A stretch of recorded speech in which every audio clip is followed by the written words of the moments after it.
Bom estar aqui, graças a Deus. Hoje à tarde eu comentei com alguns irmãos que aqui estavam, falei sobre a questão da natureza da igreja. A gente precisa conhecer a natureza da igreja para nós, como igreja, fazer a vontade do Senhor. E eu gostaria de continuar falando desse mesmo tema hoje à noite, mas eu vou precisar que você abra sua Bíblia, tá? Vou precisar.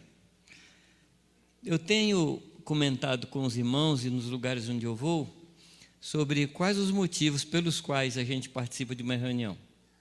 Você já parou para pensar nisso? Não? Por que você participa de uma reunião? É verdade que tem um movimento aí no mundo que nasceu principalmente na Europa, é um movimento que chama os desigrejados. Não sei se você ouviu falar desse grupo, mas se você não ouviu falar, você viu os efeitos dele. Esse grupo ensina que a gente não precisa do restante dos irmãos, que a gente sozinho já é igreja, então eu me basto. Isso é uma mentira assim de Satanás. Eu vou citar só um versículo, só um. Eu poderia tomar um tempo aqui, mas não é o assunto, então vou citar só um versículo para a gente perceber como esse pensamento que está aí no mundo, como ele é mentiroso e diabólico. A palavra diz: se nós andarmos na luz como ele está na luz, temos comunhão uns com os outros. Ora, como é que eu posso ter comunhão uns com os outros sem estar com os outros? Então, quando eu ando na luz, naquilo que Deus revela, a primeira coisa que acontece, eu ando em comunhão com os irmãos. O que é ter comunhão? É fazer comum alguma coisa que era só de um, fazer comum de dois ou mais alguma coisa que era só de uma pessoa. Por exemplo, esse copo de água parece que foi colocado aqui para mim, mas eu posso repartir com vocês e fazer ele comum de todos nós. Então nós passamos a ter comunhão na água. É quando a gente reparte. Então, se andarmos na luz, como ele na luz está, temos comunhão uns com os outros. E que mais que diz o texto? E o sangue de Jesus Cristo nos purifica de todo pecado. Então, quando é que o sangue de Jesus nos purifica do pecado? Na comunhão dos santos. Amém? Então, não aceita nenhuma sugestão de que você não precisa da igreja. Você precisa da igreja, eu preciso da igreja. Eu não estou me referindo ao prédio, eu me refiro a pessoas com as quais eu tenho compromisso. Amém? Então, uma razão pela qual você vem numa reunião dessa, que eu considero como a primeira razão, é adorar a Deus. Amém? Você veio aqui para adorar a Deus. Você não veio buscar nada, você não veio pedir nada, você não veio resgatar nada, você veio aqui para adorar ao Senhor. Amém? E quando a gente se junta para adorar a Deus, Deus está no meio desse povo. Porque o Senhor habita entre os louvores do seu povo. Esse é o primeiro motivo. Quando você sair de casa, você sai assim: vou adorar a Deus. Amém? Vou prestar um culto ao Senhor. Ah, mas está muito frio. Por isso que é culto. Porque culto significa sacrifício. Se não tem nenhum sacrifício, não é culto. Me compreende, não? Se não tem nenhum sacrifício, não é culto. Então, culto na Bíblia sempre tinha sacrifício. Você veio para sacrificar alguma coisa ao Senhor. E, de preferência, a sua vida. Você dá a sua vida. O segundo motivo pelo qual nós nos reunimos é para nós nos alegrarmos e nos animarmos mutuamente. Hebreus diz, amados, que nós devemos admoestar uns aos outros ao amor, às boas obras e a congregar.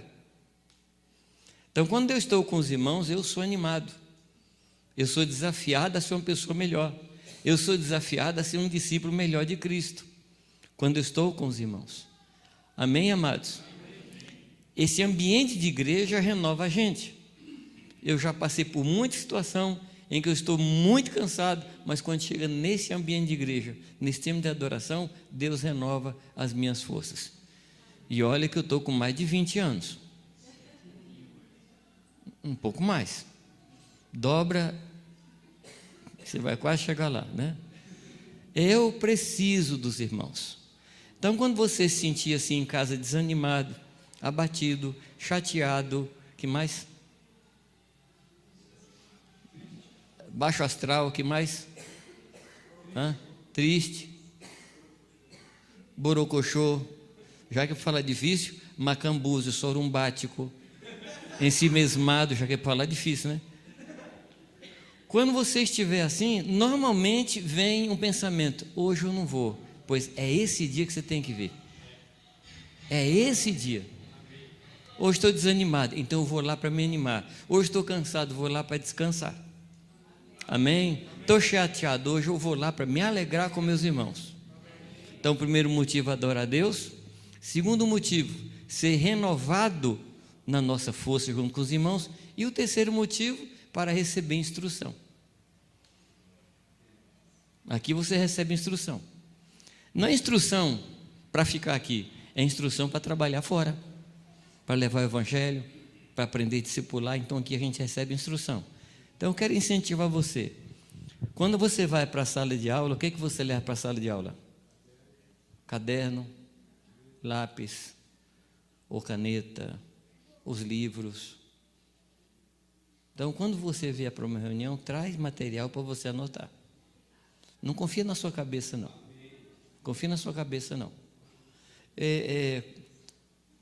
Quem trabalha na área de informática poderia me dar uma informação? Quantas mensagens corre por dia na internet? Quem pode me dar essa informação? Eu sabia disso há uns 4 anos atrás, que eram alguns bilhões de informação. Quantas dessas você guarda? Nós vivemos hoje num século de um negócio que um psicólogo chama síndrome do pensamento acelerado. A gente pensa em 1000 coisas ao mesmo tempo. É por isso que você sai da cozinha para ir no quarto buscar alguma coisa e você não sabe o que você vai fazer. Não é por causa da idade, não. É porque a gente hoje pensa em muita coisa e não fixa em nada. Agora, um conselho que a gente recebeu uns dias atrás lá em Jundiaí é que quando você chega numa certa idade e for ter que descer uma escada ou subir uma escada, sobe de vez, não para no meio, porque depois você vai esquecer se estava subindo ou descendo. Entendeu? Não para no meio, não. Porque a gente está vivendo esse tempo de muita informação. E o interessante é que nós nunca fomos tão pouco informados como agora. Quanta coisa que passa e não fica. Por isso que as escolas exigem que a gente tenha caderno, lápis, livro para anotar. Tá bem? Então, quem não trouxe hoje está perdoado, mas não está perdoado para a próxima. Esse perdão de hoje não vale para a próxima reunião, tá bom? Esse perdão tem validade só para hoje. Gastou esse perdão, não vale para a próxima reunião. Tá bom? Muito bem. Falando da natureza da igreja, eu queria que você lesse comigo um texto que está em Atos 26. A história contada aqui em Atos 26, mais precisamente a partir do versículo 16, essa história ela é contada no livro dos Atos 3 vezes. Ela é contada aqui no versículo 26, capítulo 26, ela é contada no capítulo 22, e ela é contada no capítulo 9. Que história é contada nessas 3 porções? A história da conversão de Saulo. E o interessante é que o primeiro momento, quando Lucas conta a conversão de Paulo, lá no capítulo 9, ele dá alguns detalhes. Depois o próprio Lucas, repetindo o que Paulo falou, ele conta outros detalhes. E aqui no 26, ele abre mais a informação. Correto? Então Paulo aqui, ele conta como foi a conversão, e ele dá detalhes que não aparecem em outras narrativas. Então, quando você lê essas 3 porções, você tem uma visão mais completa de como foi a conversão de Paulo. Eu não vou parar na conversão dele, porque o texto é grande, mas eu quero parar aqui nos versículos 17 em diante, aliás, 18 em diante, que tem um chamado de Deus para Paulo. E diz que Deus livrou Paulo do povo e dos gentios, para quem agora Deus está enviando, e diz: para lhes abrires os olhos e das trevas os converterdes à luz e do poder de Satanás a Deus, a fim de que recebam a remissão dos pecados e herança entre os que são santificados pela fé em mim. Eu vou ler de novo, tá bom? Para a gente fixar a ideia. Paulo está falando o que Deus queria que ele fizesse. Isso aqui é uma resposta que Deus dá a Paulo, que está lá no primeiro registro, quando ele diz: Senhor, o que queres que eu faça? Lembra daquele momento? Essa pergunta não está mais aqui, mas já está a resposta. Já está a resposta. E o interessante que quando Paulo pergunta: o que o Senhor quer que eu faça? Deus diz assim: entra na cidade que lá te dirão o que convém fazer. Você lembra da história de Paulo? Lembra? Está clara? Está fresca na cabeça aí? Paulo se converteu, caiu no caminho de Damasco. A palavra não fala que se ele caiu de um cavalo, de um camelo, de um jumento, só diz que ele caiu, correto? Ele fica cego, ele pergunta a Deus, ele ouve uma voz. A voz qual é? É uma pergunta: Saulo, Saulo, por que me persegues? E aí Paulo responde com uma pergunta: quem és tu, Senhor? Aí Deus fala: eu sou Jesus a quem tu persegues. E ele pergunta: o que queres tu que eu faça? Aí Deus fala com ele: vai e entra na cidade, que lá te dirão o que convém fazer. Interessante, aqui é só uma notinha de rodapé, que Deus não fala a ele o que ele tinha que fazer. Deus fala para Ananias e fala para a igreja. Ou seja, se você quiser saber o que você deve fazer na igreja, pergunta para os irmãos. São os irmãos que vão dizer quem eu sou. Paulo, depois escrevendo para os filipenses, ele diz: eu, Paulo, apóstolo, segundo a fé dos santos. São os santos que têm fé naquilo que eu sou. Porque se os santos não acreditarem naquilo que eu sou, eu não sou. Porque os irmãos não me recebem. Estão me compreendendo, amados? Então o que eu sou vem muito pela revelação que Deus dá aos meus irmãos. Então, mais um motivo para a gente não se apartar dos irmãos, porque são os irmãos que vão dizer o que eu devo fazer. Amém? Se você não sabe o que fazer, pergunta. Tá bom? Normalmente o homem não gosta de perguntar. Algumas mulheres dizem que Moisés ficou 40 anos no deserto porque era homem e não gostava de pedir informação. Que se perguntasse, já diziam para ele, com 15 dias ele estava lá. Mas como o homem não pergunta, não faz pedir informação nenhuma, né? Está perdido. Você não vai perguntar a ninguém, não? Bem, não vou perguntar, eu sei onde eu estou. Pois é, mas não foi isso com Moisés, não. São algumas mulheres maldosas que falam isso. E aí o texto diz que Deus fala com ele, que ele seria um vaso nas mãos dele para abrir os olhos dos gentios, para converter os gentios à luz, tirar do poder de Satanás para o poder de Deus, a fim de que recebessem remissão de pecados e herança entre os que são santificados pela fé em mim. Então aqui esse texto está dizendo o que Paulo iria fazer. Amém? Está claro? E aí eu quero que você veja como é que Paulo fecha esse pensamento no versículo 19. Por isso, ó rei Agripa, não fui... Estão comigo ainda? Não fui, fala aí, desobediente à visão. A visão celestial. O que é uma visão? O que é uma visão? Hã?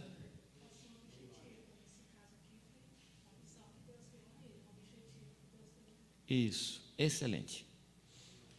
Uma visão pode ser um quadro que Deus lhe mostra em um determinado momento sobre uma situação.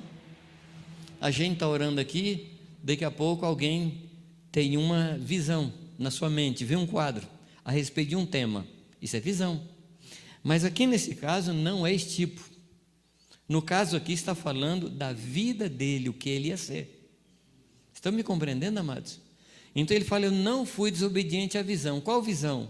O que Deus tinha para ele. E ele anda nisso. Mais tarde ele diz, lá em Gálatas capítulo 1, que quando Deus fala com ele sobre isso, ele não consulta carne nem sangue, mas ele vai para os lugares pregar o evangelho, os lugares para onde Deus tinha mandado. No capítulo 2, diz assim: passados 14 anos, por uma visão, eu voltei a Jerusalém para apresentar o que eu pregava, para que não sucedesse que eu tivesse corrido em vão. Ou seja, ele vai prestar relatório pedindo a autorização da igreja para continuar fazendo o que estava fazendo. Então Paulo precisava de autorização. E os irmãos, olhando para ele, reconheceram que ele era um homem de Deus, que ele tinha visão. Amém? Então, nesse caso, o que é visão? É uma palavra que Deus nos dá a respeito de quem somos e a respeito do que nós devemos fazer. Quer que eu repita, não? Visão é uma palavra que Deus nos dá a respeito do que nós somos e do que nós devemos fazer. E aí, nesse caso, a gente diz assim: eu não fui desobediente à visão. Toda a minha vida eu andei em cima do que Deus falou que eu sou e do que Deus falou para eu fazer. Amém? O meu sonho, não vou falar sonho de consumo, porque não é de consumo, mas o meu sonho de vida é terminar a minha carreira, completando a carreira que Deus tem me dado e cumprir totalmente. Como diz o Abineri, um dos nossos pastores, ele diz: eu quero morrer de pé. Eu não quero morrer na cama, eu quero morrer trabalhando. Aliás, só dizer para vocês, falando em termos de estatística, que nós temos um estatístico, que segundo as estatísticas, a cama é o lugar mais perigoso para o ser humano. Porque a maior parte das pessoas morre em cama.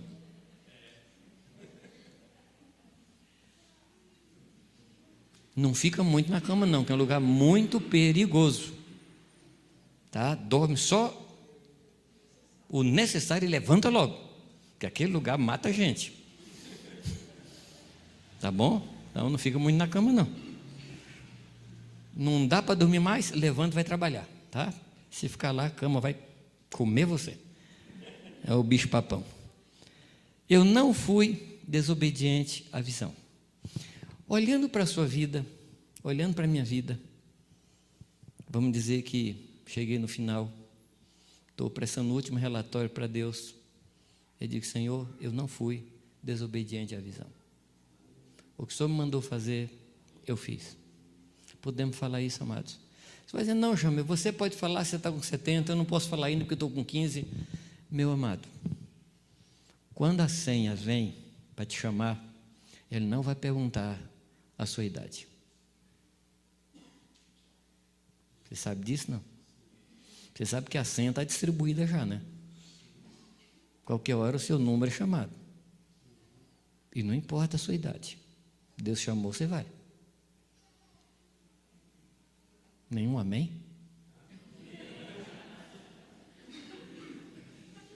Paulo não falou que a morte é lucro para ele? Quem está querendo lucrar aqui? Então,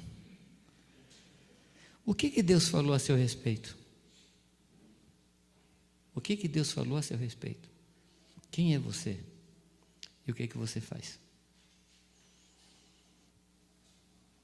Uma pergunta. E eu não preciso dessa resposta, mas você precisa. Quem é você?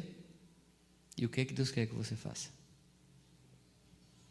Bom, talvez você esteja inibido, ou tímido, ou impactado, mas eu vou ler 2 textos que vai lhe responder o que eu estou perguntando. Tá? Se você veio hoje aqui com dúvida sobre o seu ministério, sobre quem é você e o que você deve fazer, você vai sair daqui hoje consciente de quem é você e o que você deve fazer. Amém? Você quer isso? Não? Então abra comigo 1 Pedro capítulo 2.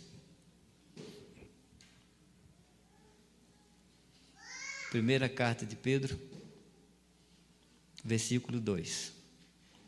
Capítulo 2.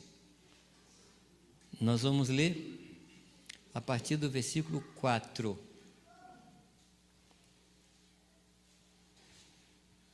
1 Pedro 2, versículo 4. Posso ler? Chegando-vos para ele a pedra que vive. Quem é a pedra que vive?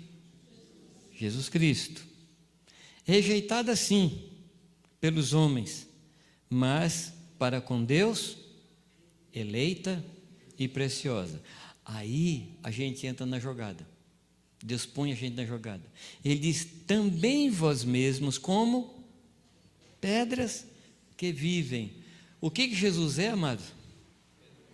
Pedra viva. E o que é que nós somos? Pedras vivas.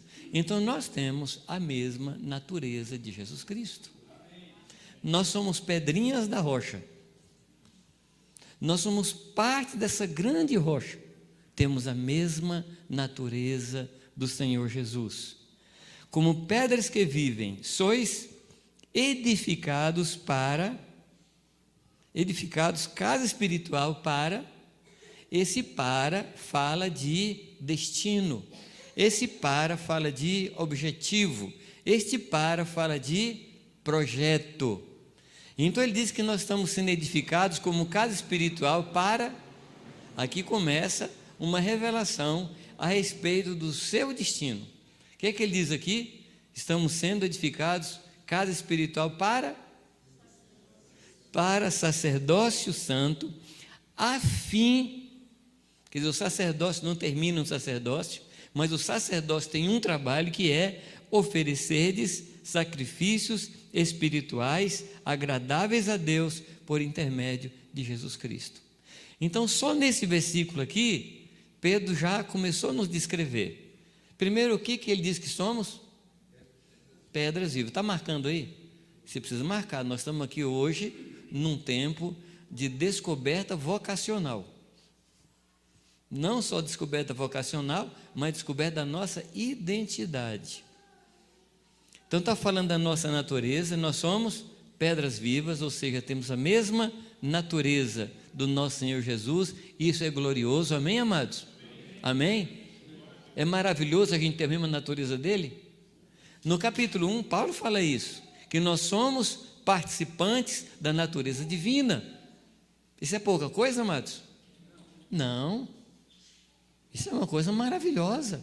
Temos a mesma natureza de Jesus Cristo, e Ele está nos edificando como uma casa espiritual com o objetivo de oferecermos sacrifício. O que é o sacrifício? É alguma coisa que dói. Se não dói, não é sacrifício. Ah, não, hoje eu não vou na reunião não, porque eu estou cansado. Quer dizer que você só vai se estiver descansado? Então, não é sacrifício. Ah, eu estou chateado. Então vai. Porque nós estamos falando de sacrifício. Amados, Davi compreendeu isso. Outros homens de Deus compreenderam isso. Eu estava compartilhando outra noite com um grupo, lembrando aos irmãos uma história que me impacta a gente muito, que é a história de Abraão e Isaac. Lembra o que Deus falou para Abraão a respeito de Isaac? O que Deus queria? Quem se lembra? Conta para mim. Toma o teu filho, teu único filho, filho a quem amas, Isaac, quer dizer, não é para ter nenhuma dúvida, só faltou dar o CPF do menino. Teu filho, único filho, o filho que amas, Isaac, e faz o quê? E vai passear com ele no shopping. Foi isso não? Vai fazer o quê? Sacrificar. É pouca coisa isso, gente? É pouca coisa? Deus podia facilitar. Deus podia facilitar. Pega Isaac, vai atrás da casa lá, dá um tiro na cabeça dele, você nem vai sentir. Deus falou, não. Você vai com ele caminho de 3 dias. E vai lá no Monte Moriá oferecer sacrifício. 3 dias. Você já pensou o que é andar com um menino 3 dias sabendo que vai matá-lo? E o menino não sabia. Mas o menino faz uma pergunta extremamente interessante. Qual a pergunta que Isaac faz? Aqui está a lenha, aqui está o fogo. Cadê o sacrifício? Por quê? Eles chegaram no pé do monte e havia ali os empregados de Abraão, e Abraão diz para eles: fiquem aqui, porque nós vamos subir para adorar e depois vamos voltar. O que eles iam fazer lá em cima?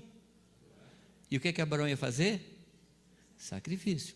Então, adoração e sacrifício são sinônimos. Irmão, vamos adorar? A gente levanta a mão, canta umas músicas bonitas e pronto, a gente chama isso de adoração. Adoração é muito mais que isso. Adoração é uma entrega dolorosa. Quando você se sacrifica em favor de Deus, em favor de outras pessoas. Se não for sacrifício, é esmola. Sacrifício agrada a Deus, esmola ofende a Deus. Não ofenda ao Senhor com esmola. Irmão, vão levantar uma oferta. Quanto eu dou? Aí você vai lá, escolhe a nota mais baixinha e dá. É esmola. Eu digo, amados, que a oferta que não dói não é oferta. Concorda comigo, não? A oferta que não dói. E dói onde? No órgão mais sensível do corpo humano, que é o bolso. Não tem nenhum órgão mais sensível que o bolso. Concorda comigo, não? Parece que tem cobra dentro, não pode nem meter a mão que cobra pica, né? Então, Davi falou para Araúna: eu não vou oferecer a Deus alguma coisa que não me custe sacrifício. Quanto é que você gastou hoje para vir aqui? Você investiu o seu tempo, você teve que levantar da cama, você teve que enfrentar a chuva. Vocês estão compreendendo o que é sacrifício, amados? Então, ele me chamou para ser casa espiritual, para oferecer sacrifícios espirituais agradáveis a quem? Ué, não é agradável a mim? Não. Se é sacrifício, vai desagradar alguém e agradar outra pessoa. Quem sacrifica sou eu, quem fica agradado é Deus. Amém? Então, a sua preocupação não deve ser o que é confortável para você. A sua preocupação deve ser o que é que agrada a Deus. Porque esse é o nosso chamado. Amém? Então, nós estamos procurando descobrir a nossa natureza. Vamos pular agora para o versículo 9. Aqui Pedro, ele abre o leque, descrevendo quem somos e para que somos. Versículo 9. Então, vós, porém, sois geração eleita ou raça eleita. Amados, Deus nos elegeu. Não fomos nós que nos elegemos. Amém? Não fui eu que diz: Deus, eu estou aqui, eu estou me elegendo. Não foi. Porque você nem existia. Quando foi que Deus elegeu você? Quando? Antes da fundação dos tempos. Você nem existia. Ou seja, Deus não esperou você nascer, crescer, fazer alguma coisa bonitinha para Ele e falar assim: porque você fez coisa bonitinha, eu te escolho. Não foi. Deus elegeu você. Você nasceu já eleito por Deus. Amém? O que você é? Pedra viva, casa espiritual, raça eleita. Amém, amados? Não diz respeito a alguma qualidade minha, diz respeito a uma qualidade de Deus, que é bondade, generosidade, carinho para com a minha vida.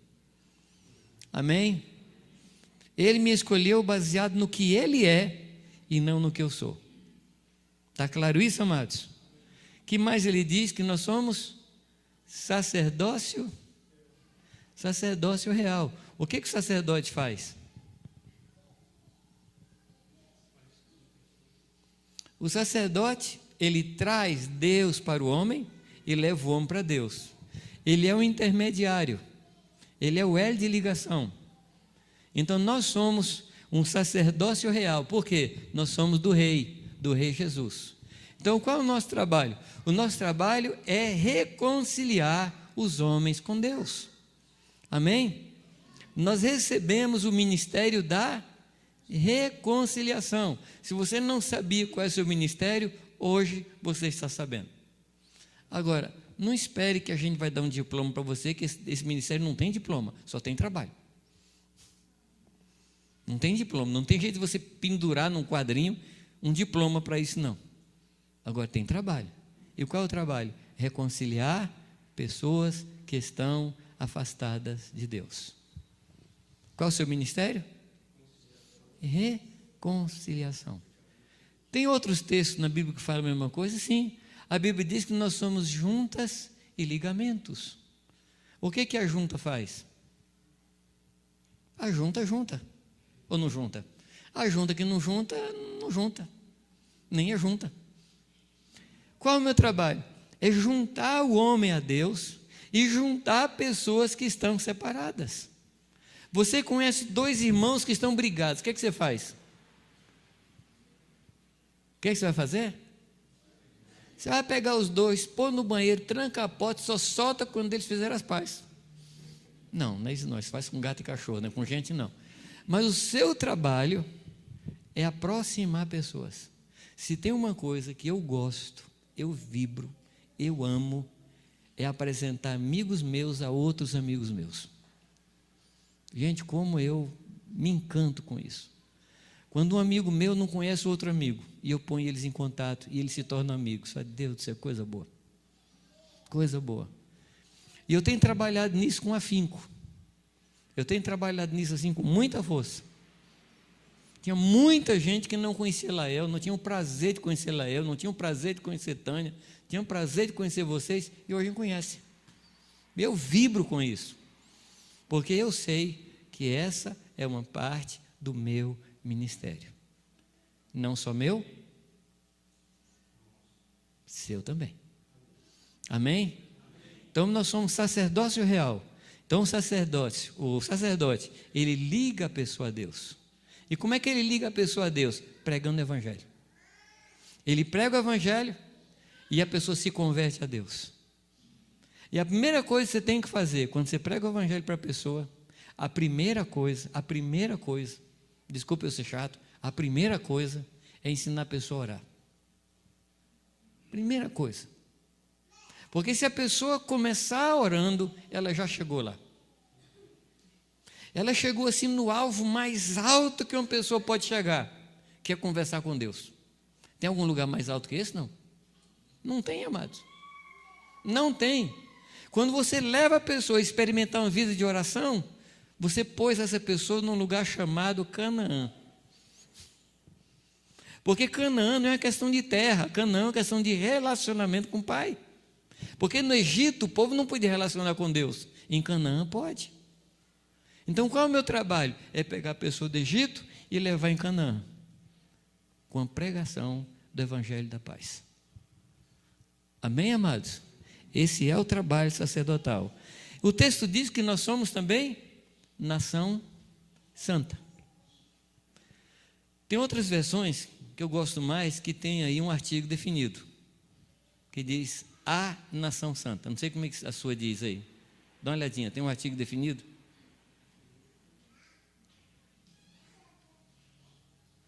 Porque nós não somos uma nação santa. Porque só existe uma nação santa na face da terra, que é o povo de Deus. Amém? Agora, preste atenção. A nossa santidade não foi conquistada, ela foi imputada. Não é que você lutou até conseguiu ficar santo. A santidade não diz respeito a coisas que eu faço. A santidade diz respeito ao que Deus fez. Ser santo significa ser separado. Separado do mundo, mas separado para Deus. Então Deus me resgatou do mundo e me levou para Ele mesmo. Por isso eu sou santo. Amém? Mas esse é um conceito tão longe do nosso dia a dia, que às vezes eu brinco com as pessoas, por exemplo, chego para o Mário, tudo bem, São Mário? E invariavelmente a pessoa ri. Invariavelmente. Porque não está acostumado com essa ideia de que a gente é santo. Aliás, eu já até ouvi crente falando assim, você pensa que eu sou santo? Eu falei assim, não, eu não penso, eu tenho certeza. Porque quem falou que você é santo, não foi você. Quem falou que você é santo foi Deus. Ah, mas eu não fui nem canonizado, nem carbonizado, nenhuma dessas coisas eu fui. Deus lhe fez santo. Quando você foi para a cruz, e Deus matou você na cruz, e pôs você na sepultura, e você ressuscitou juntamente com Ele, você agora é santo. Santo de Deus. Ah, Jamil, mas tem algumas coisas que eu faço que são muito santas. Não, eu também. Mas deixa eu lhe dar uma figura.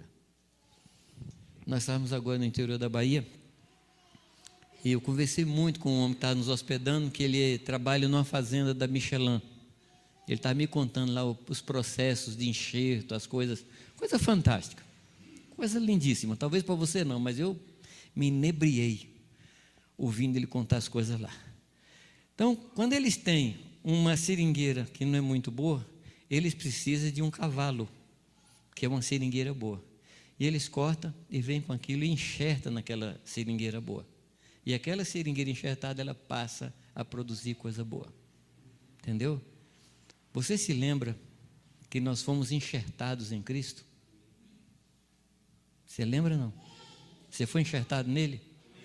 Agora, o que acontece? A seiva de uma árvore não vem da folha para a raiz. Sabe o que é a seiva, né?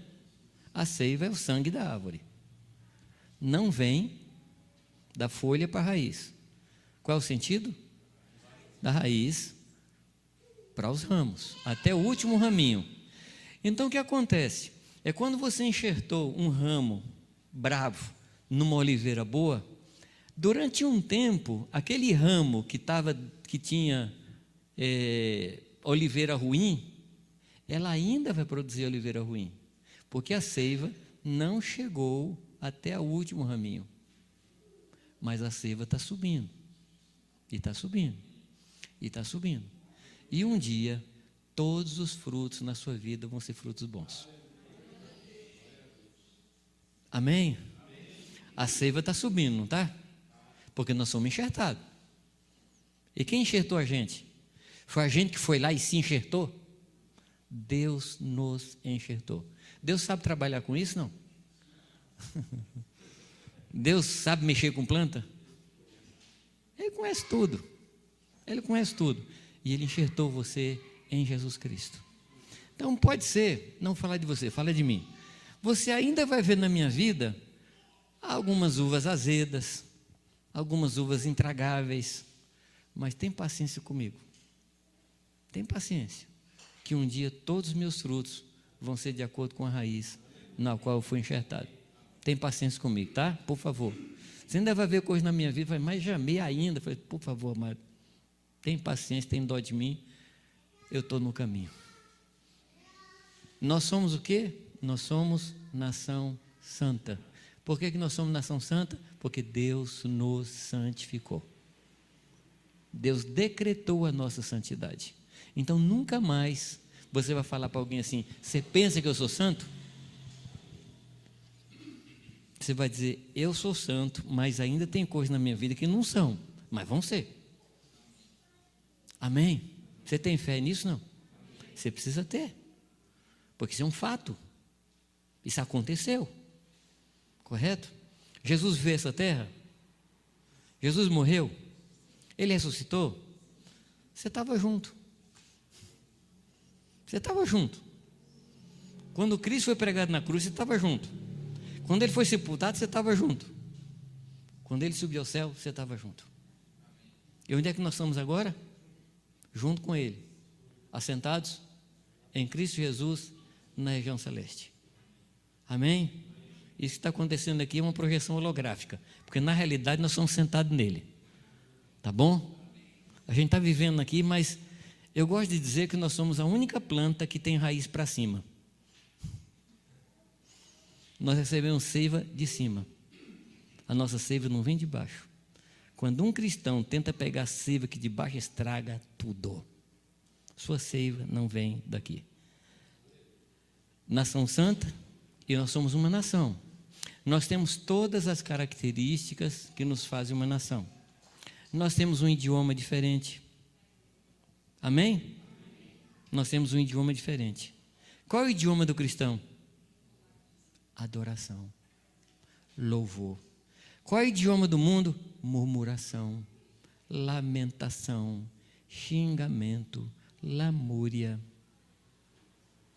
Qual é o seu idioma?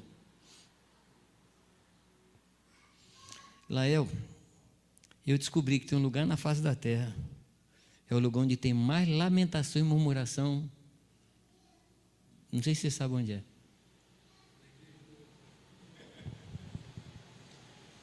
Tem um lugar que parece ter um demônio em cima. É fila. Entrou numa fila, murmura. Impressionante. Parece ter um demônio, o demônio da fila. Entrou lá, começa a falar mal do governo, mal do atendente, mal do caixa, mal do banco. É um demônio. Entrou na fila, adora a Deus. E aproveita para falar de Jesus quem está na sua frente e quem está atrás. E quanto mais tempo durar a fila, mais você vai ter chance de pregar. Vai dar para você pregar, catequizar, batizar, se a fila demorar muito. Não reclama, não. Não reclama. Prega a palavra. Amém? Mas, gente, é impressionante. Não sei se vocês concordam comigo. É só entrar numa fila e a pessoa começa a murmurar. Vocês concordam ou não? Mas fala de tudo. Fala de tudo. Se choveu, fala mal da chuva. Se tem sol, fala mal do sol. Murmuração não é mentira. Só quero lembrar isso. Murmuração é uma verdade falada com o coração ruim. Não, mas não estou falando mentira. Eu sei, mas o coração está ruim. Lá em Jundiaí eu falo para os irmãos. Ah, mas está muito frio. Sim, mas quando chegar a época da uva, você vai ter uva sadia, porque o frio mata tudo que não presta na uva.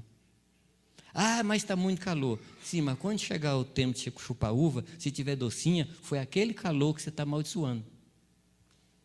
Calor e frio tem sua razão de ser.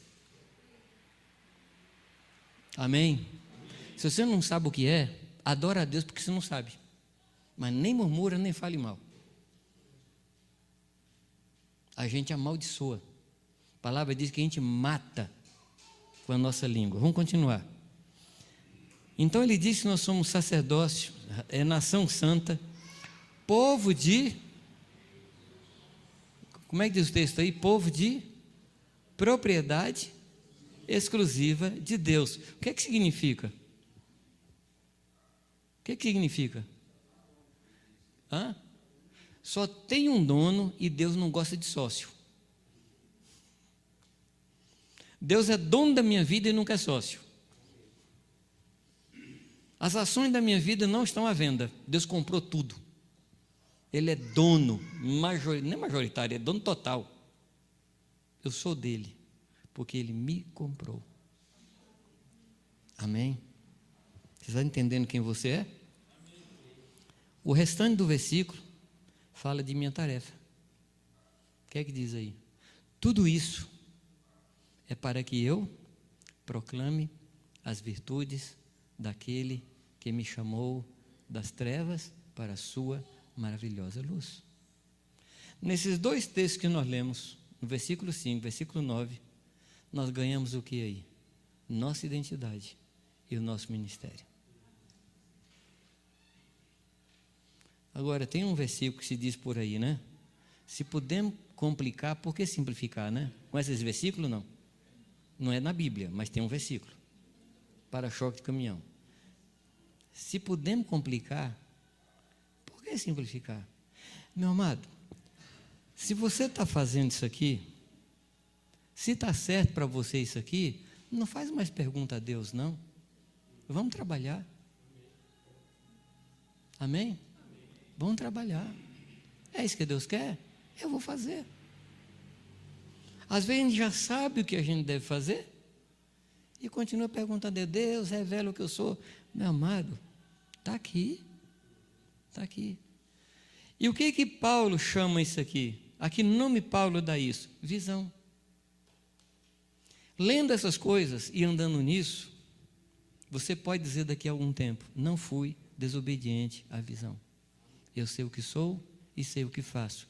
E estou fazendo de acordo com o que sou. Dura coisa é quando a gente crê numa verdade e não pratica aquela verdade. Isso gera um estresse fabuloso na gente. Isso gera em nós uma esquizofrenia espiritual. Porque eu sei o que sou e não ando no que sou. É uma incoerência. Isso adoece a alma.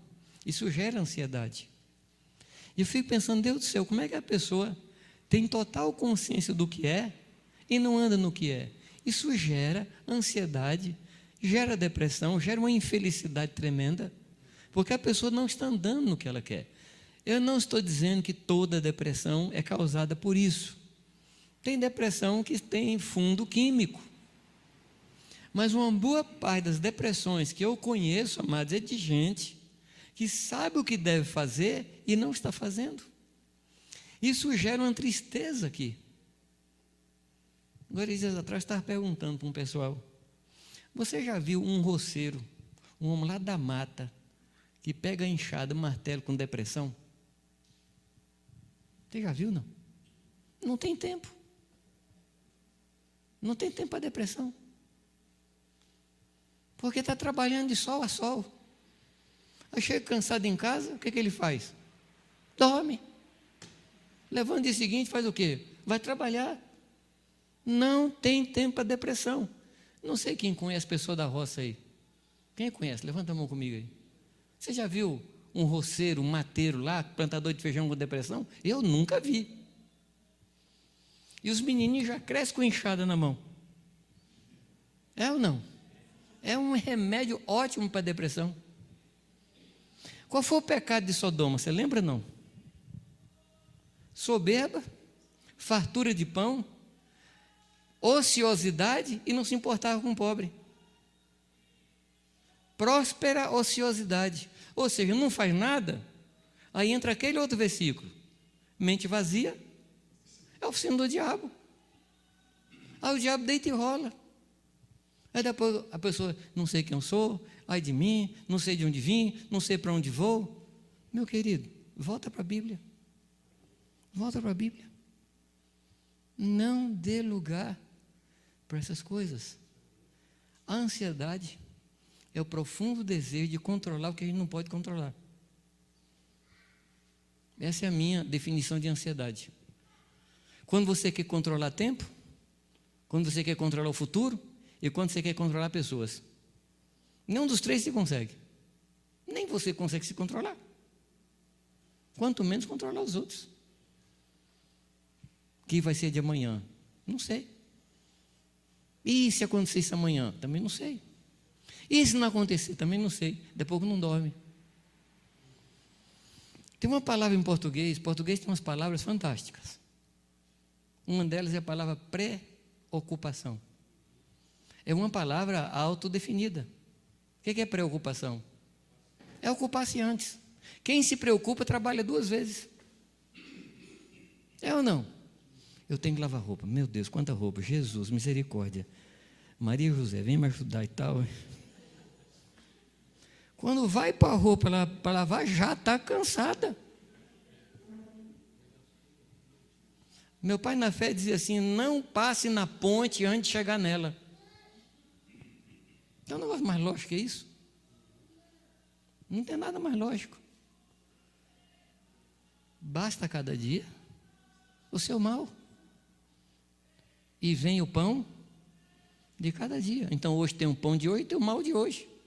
Então se eu pego o mal de hoje e trago o mal de amanhã, eu não vou aguentar mesmo. Deixa cada coisa no seu lugar. Amém, amados?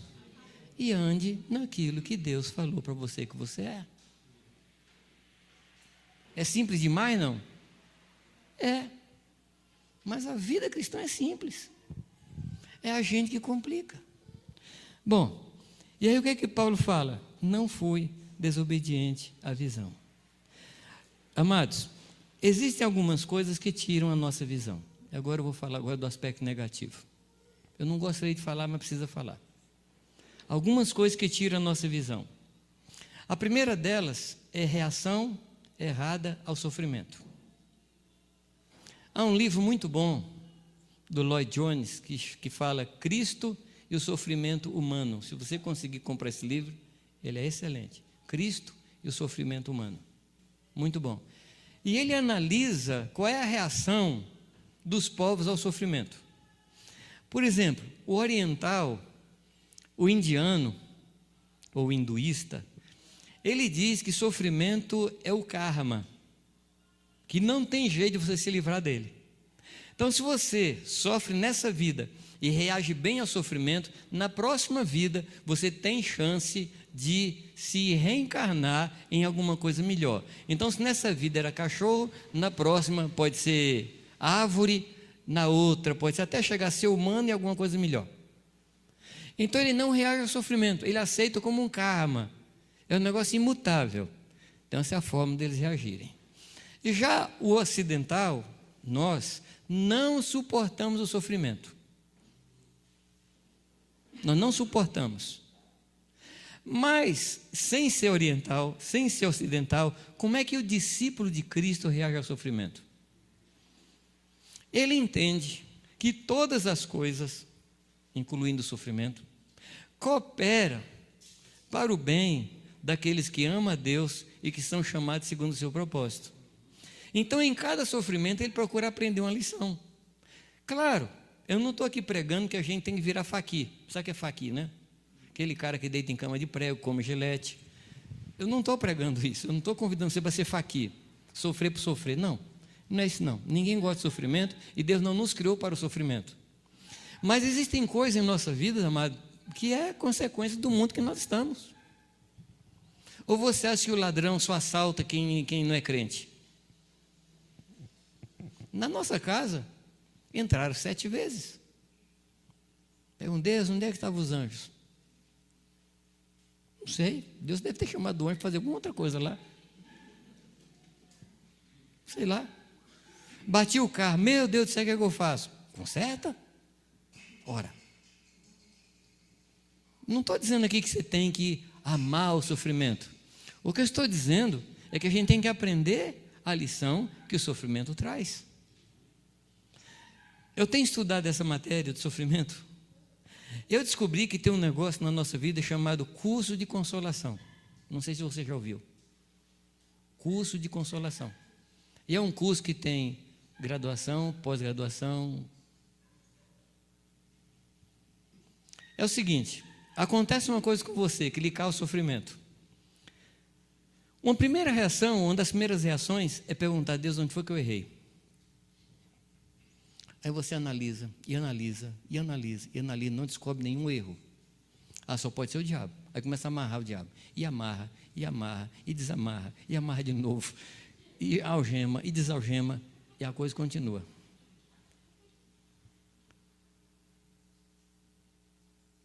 Há um texto na Escritura que diz que nós consolamos os outros com as consolações que recebemos.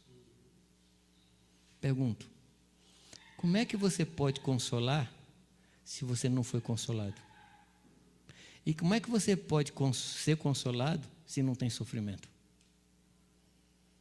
Então tem coisas que acontecem na vida da gente que é para a gente aprender a ser consolado, para que a gente aprenda a consolar. Eu chamo curso de consolação. Deus deixa você passar por situações para você aprender.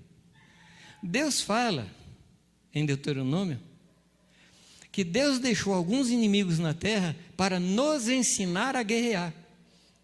Não é interessante? Se você não guerrear, como é que você vai adquirir músculo? Se você não faz exercício, como é que você cresce? Se não tem prova, como é que você passa de ano? O nome bonito é prova, né? Prova. Podia chamar de tribulação, né? A tribulação do primeiro trimestre, né? Tribulação do final do ano, né? Não, para alguns é tribulação mesmo, né? Mas se você não passar por ela, como é que você vence? Porque eu ia falar tribulação. A prova, ela expõe o que você aprendeu ou que não aprendeu. Então a prova não é contra você, a prova é a seu favor. Está me entendendo, não? Ainda que pareça contra você, que todo mundo está um complô contra você, juntaram todos os professores para oprimir você. Não, nada disso. Nada disso, não foi um complô. É para você tirar de dentro de você o que você aprendeu, o que não aprendeu. E naquilo que você é fraco, você vai buscar ajuda e vai crescer naquela área. Assim são as provas na escola e na escola de Deus. É o que eu chamo de curso de consolação. Mas a reação errada ao sofrimento nos faz perder a visão. Você foca tanto no sofrimento e vê tanto poder no sofrimento que você esquece daquilo que você é em Deus. Eu poderia falar um bom tempo só sobre isso, mas vou lhe dar um exemplo só. Agar, lembra de Agar? Quem foi Agar? Hoje eu estou exigindo muito da memória de vocês, né? Serva de Sara, mãe de Ismael. E foi uma geração espontânea, Ismael? Não. Houve um ajuntamento de Abraão com Agar. E quem foi que patrocinou? Sara. Quando a criança nasce, o que Sara faz? Mas não foi ela que fez a coisa? Quem vai entender, né? Eu não entendo. E aí, 2 vezes, Agar é mandada embora. Na segunda vez que ela é mandada embora, ela vai para um lugar ermo, sem água, segundo a sua visão. E ela deixa a criança longe, criança 12, 13 anos de idade, deixa a criança longe e se afasta para não ver o menino morrer de sede. Você lembra dessa história? Nisso, um anjo aparece a Agar e diz: Deus ouviu o choro da criança. Não foi a oração dela, não. O choro da criança. E diz o texto: então abriram-se os olhos de Agar e Agar viu um poço que está do lado dela. Não diz que o anjo cavou um poço, diz que abriu os olhos. O sofrimento impede a gente de ver o livramento de Deus, impede a gente, a reação errada ao sofrimento, faz a gente ficar cego a um livramento que Deus está dando. A reação errada. Amém? O sofrimento, ele virá. A palavra diz que nesse mundo nós teremos aflições. E ele diz que ninguém que tem deixado pai, mãe, filhos e casa por amor de mim, vai deixar de receber nessa terra 100 vezes mais com perseguição. É promessa, amado. Perseguição e aflição é promessa de Deus. Ou é promessa só, promessa que venha boa água para nós, bom carro? Não, aflição e perseguição é promessa de Deus para nos provar e nos fazer fortes, para a gente aprender a guerrear. Amém? Mas qual é a sua reação ao sofrimento? Você para, você estanca, você diz assim: Deus, eu estou sofrendo muito. E aí numa situação dessa a gente começa a se fazer de vítima. E o nosso amigo Ademir Fange, ele diz o seguinte: só existiu na face da terra uma vítima só, Jesus Cristo. Só teve uma vítima. E eu vi esses dias atrás uma pergunta assim: por que que os bons sofrem? E embaixo assim: só teve um bom que sofreu. Porque a palavra diz que nós não somos bons. Nós somos maus. Por natureza nós somos maus. Natureza humana. Uma outra causa de sofrimento, ou perda de visão, é a falta de expectativa ou expectativa errada. Ora, amados, eu sei que o meu Redentor vive. Você sabia, não? Completa o texto para mim. Completa o texto. Eu sei que o meu Redentor vive e por fim se levantará sobre a terra. Isso é expectativa correta. Amém? Às vezes a gente tem uma expectativa em algo que Deus não prometeu. Às vezes a gente faz uma oração, Deus, eu quero uma casa, e descreve a casa e tudo, e ora, a casa não vem, aí a gente fica magoado com Deus. Mas eu pergunto, Deus prometeu te dar aquela casa que você estava pedindo? Se Deus não prometeu, não cobre dele não. Me entende não? Deus, eu quero o carro do ano, eu estou orando por um Lamborghini. Vermelha, se possível. Me dá Lamborghini, Senhor, me dá Lamborghini, eu oro um ano. Jejuo, estribucho, tudo que eu podia fazer eu faço. E a Lamborghini não vem, eu fico magoado com Deus. Por um acaso, queridinho, Deus lhe prometeu um Lamborghini? Expectativa errada. Aprenda a pedir o que Deus prometeu. Porque nós não sabemos orar como convém. Então eu tenho que aprender, Deus, o que é que o Senhor quer que eu peça? E Deus vai lhe dar o motivo de sua oração. Amém? Expectativa errada. Projetos errados. Desejos mundanos. Projetos que não foram dados pelo Senhor. Eu vou ser sócio daquela pessoa, quando Deus fala, não seja sócio. Eu vou comprar tal coisa, quando Deus falou para você não comprar. Projetos errados. Aí, desculpa a expressão, amados, dá com os burros na água, aí fica magoado com Deus e pede a visão. Uma outra coisa, visão natural errada. Visão natural errada. Visão da alma. E aqui eu vou lhe contar uma história. Quando Eliseu estava preso na cidade, o exército veio prendê-lo. O Eliseu estava numa cidade e o exército veio prendê-lo. O rapaz que ajudava Eliseu, o secretário de Eliseu, sai da cidade, não me lembro agora o motivo pelo qual ele sai, e aí, sim, mas ele sai e lá fora o que ele vê? Ele vê o exército do inimigo cercando a cidade. Qual o pensamento que vem na cabeça dele nessa hora? Meu profeta vai morrer e eu vou perder meu emprego. Mas é isso. Porque a gente reage segundo a visão que a gente tem. Se a sua visão é natural, você vai reagir desse jeito. Aí ele entra lá dentro e fala assim, olha, o pessoal está aí para lhe prender. Aí o profeta sai com ele lá fora. E o que o profeta faz? O profeta faz 2 orações, vocês se lembram não? A primeira oração, qual é a oração? Senhor, abre os olhos desse moço. E o que o moço vê? Exércitos e carros de fogo da paz de Deus. E aí o coração dele tranquiliza. O nosso coração, amados, ele entra em choque quando a gente vê segundo a nossa visão natural. A nossa reação é de acordo com a visão. Uma outra história, aliás, a outra oração que Eliseu faz é cega os olhos desses soldados. Manda abrir os olhos de um, cega o outro, né? Esse é o profeta. Uma outra coisa que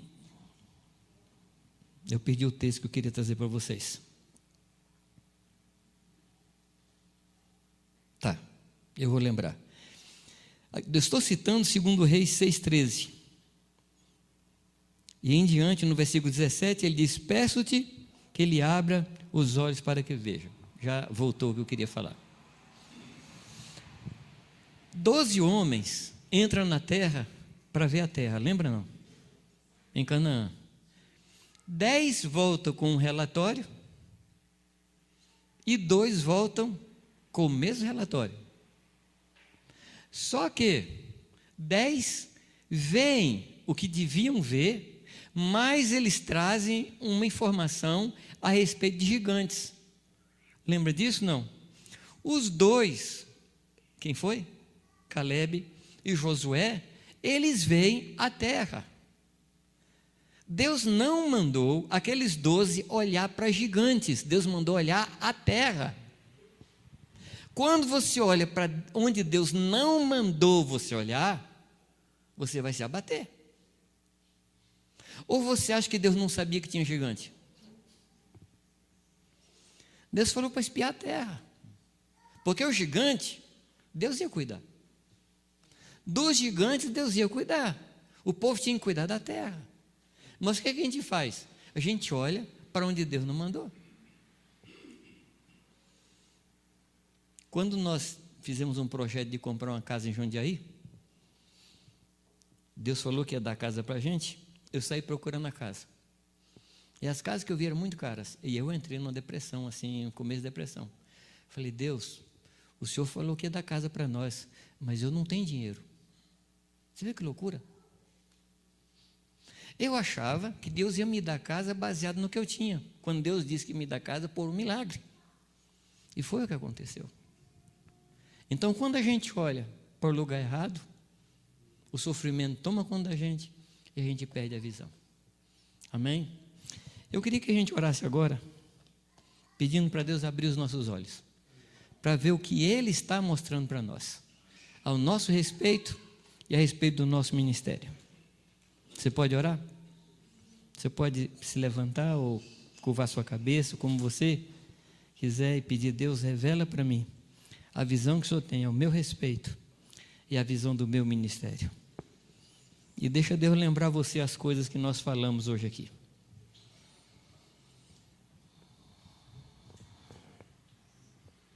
Pode orar.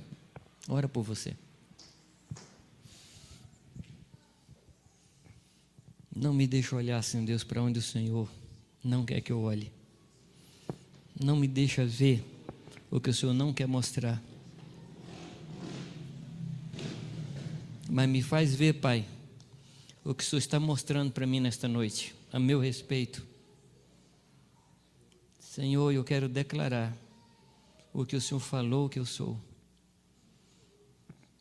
Oh Deus, se você se lembrar do que Deus falou que você é, fale sobre isso para Deus, proclame isso.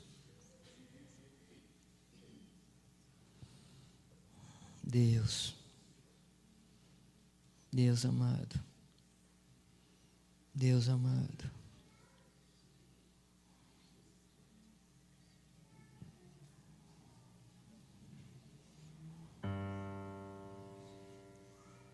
Será que a gente podia abençoar um ao outro nessa noite? Vamos orar assim, Deus, mantenha a tua visão no coração do meu irmão, da minha irmã. Por favor, vamos orar uns com os outros. Deus, mantenha a visão no coração do meu irmão, da minha irmã. Fixa a visão, Senhor. E que meu irmão, Pai, seja guiado pela visão do Senhor. Deus amado, Deus amado, Deus amado, ó Senhor Jesus,